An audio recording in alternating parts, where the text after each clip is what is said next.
Could you throw out some examples of parks that are maybe very popular, heavily trafficked, and some that are maybe more out of the way or don't get quite as much attention? Yeah, absolutely. We have what I like to call our glamour parks. They're the big popular ones, and they're popular for a reason. So I think if you're familiar with state parks, the ones that come to mind are Cape Disappointment down south to see the beautiful lighthouses and the king tides when they come in. Watching those waves is incredible.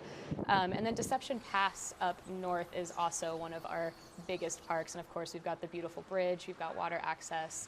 But I think, especially for people who are maybe looking to beat crowds or to have a little bit more of an intimate experience with nature, we've got a lot of parks nearby some of these big parks that also offer really cool opportunities. So for example, talking about Deception Pass is just about, I'd say an hour away near Concrete, Washington, is Rockport State Park. And it is right on the Skagit River, and it is like stepping into Lord of the Rings. I'm talking just massive old growth trees, the hanging mosses everywhere. It's just unbelievable amounts of green in every possible variety you could imagine. It is really incredible, and I really appreciate it as well because it has a 1-mile walking loop that winds you through the forest, and it's pretty flat. So again, another accessible place where if you're interested in hiking, but maybe you're not ready to climb mountains, you can still go and have this beautiful outdoor experience without having to strain yourself too hard.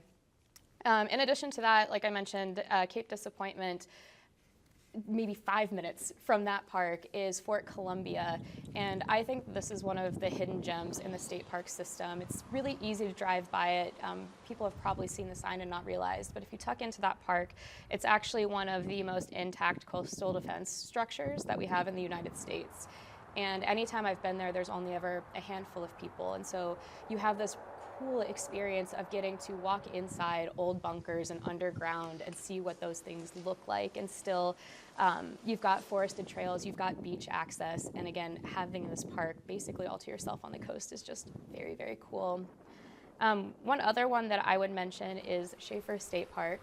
That park is actually commemorating its centennial anniversary as a state park on July 20th. And they just put in a new campground that is perfect for people with RVs or people who are interested in camping. And this is out, I would say, in the Montesano area.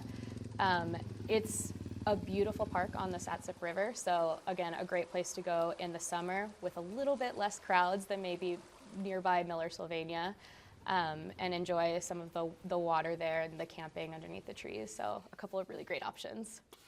Do you have a favorite or a few top three? Oof, that's hard.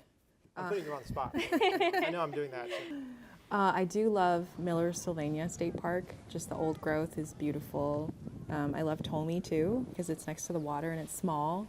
And it feels really special. There's a wonderful kitchen shelter there that I organized a Lunar New Year celebration with some friends, and so that was really special to have that next to the water.